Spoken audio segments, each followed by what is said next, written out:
Hey lovelies, I know it's been a while, but I'm back with the good stuff. I'll be teaching you today how to make this plate of goodness. Well, at least I'll be teaching you how to make the meat that is on this plate. I'll be teaching you how to make stew peas Jamaican style with oxtail. Girl, you better can't cook. Think you know you pay your pretty look. You want to live a restaurant and come done man bank book. Cook, recipe book. Alright, so I'm starting off with 1.5 cups of kidney beans, or as we call them, peas. I'm adding it to my pressure cooker with some water. Next, I'm going in with the oxtail, and I've already cleaned and washed my oxtail. You can clean and wash your oxtail however you want to, and trim up all the excess fat because this will be oily if you don't remove as much of the fat as possible. So add that oxtail in the pressure cooker with the peas. It is currently over low heat, and I'm going to keep it that way until I add everything in there that I want to add. Next, I'm going to season my pot because this is where all the flavor comes in. I'll be adding in fresh thyme. Next, I'll be going in with scallion and garlic, onion, and some pimento seeds. Add that all in, but we're not through as yet. We need to add some other things. So I'll be adding about a tablespoon of some green seasoning blend. And of course, you cannot leave out that powder seasoning. So I'll be going in with my favorite all-purpose seasoning, about a tablespoon of that. You can add your favorite all-purpose seasoning, and bear in mind that if your all-purpose seasoning has salt, then you won't need to add as much salt in the pot.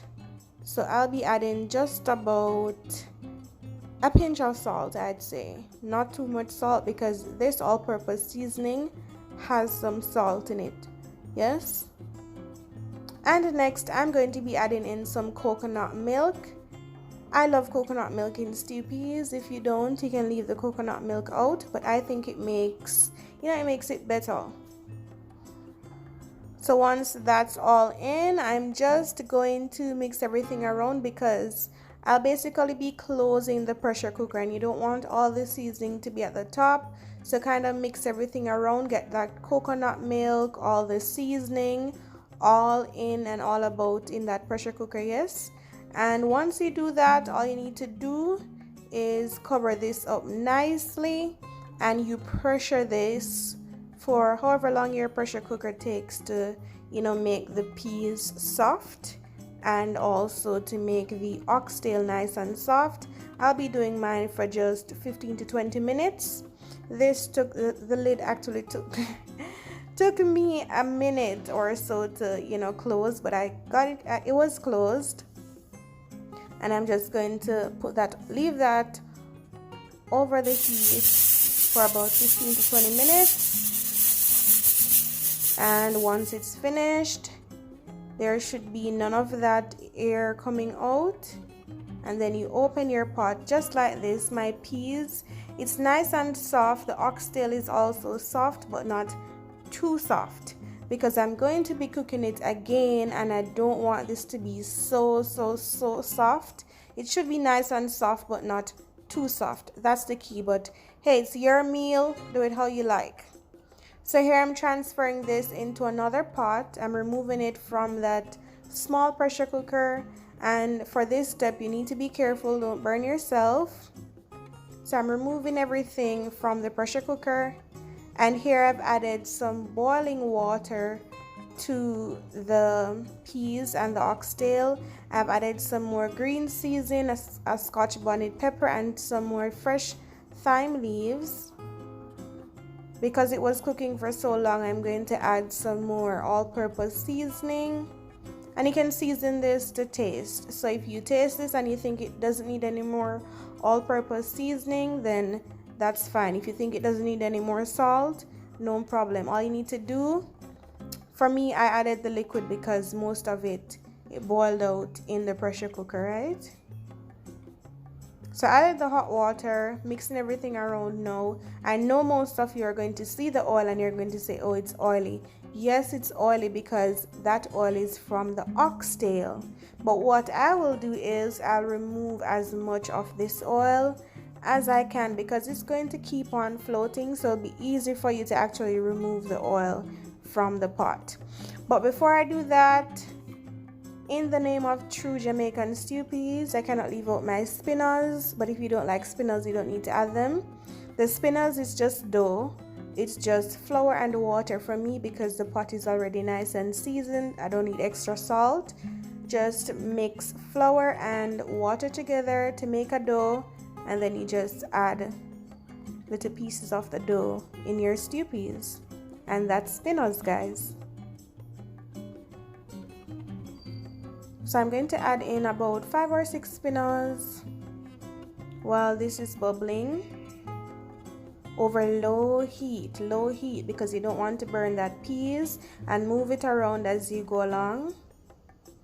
Remember, I added more fresh thyme leaves, a Scotch bonnet pepper, and some more green seasoning and all-purpose seasoning. And point to note, guys, you don't need that Scotch bonnet pepper to burst open. It's just for flavor. Stew peas is not normally spicy, and yeah, I don't like spicy food either, so no need to allow that to crack open. You just need it in your stew peas for flavor.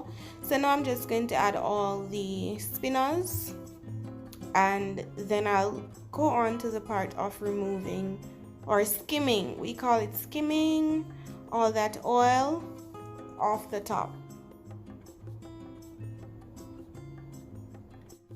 It's simple, guys. Just take a spoon. You can take a bigger one than this and just remove all the oil, or as much as you want to remove.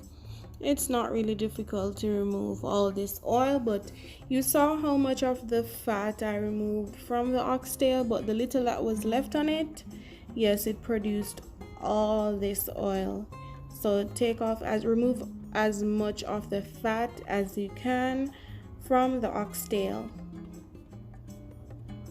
So I'm just removing some, then mixing everything around because I need to get these spinners in the liquid for them to cook. And then, as you can see, I don't have much here. Now it's not oily, as you can see, because I got out a whole lot of oil out of this.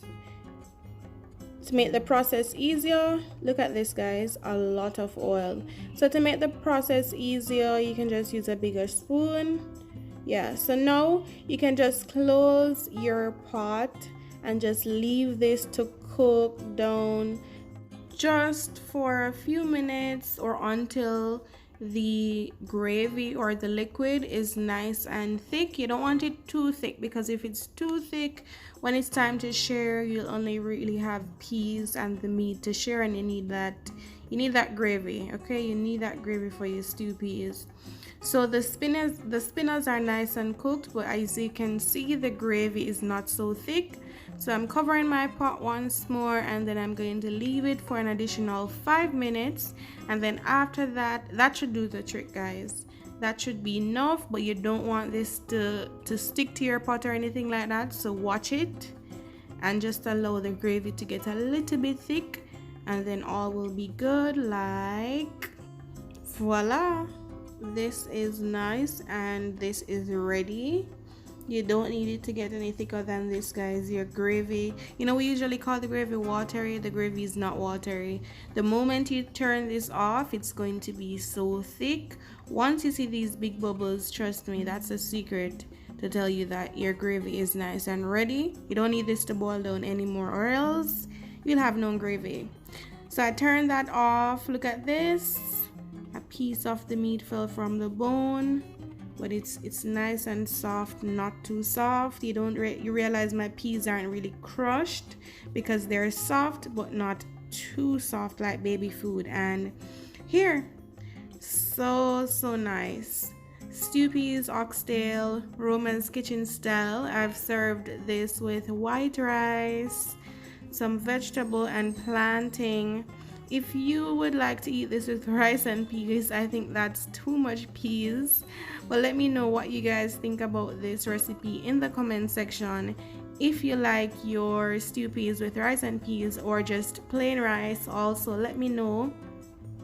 Please follow me on social media, and of course, if you like the video, don't forget to give the video a thumbs up, share the video, subscribe to the channel, turn your post notifications on, visit my website at roma'skitchen.net for other great recipes. Thank you for watching. Until next video.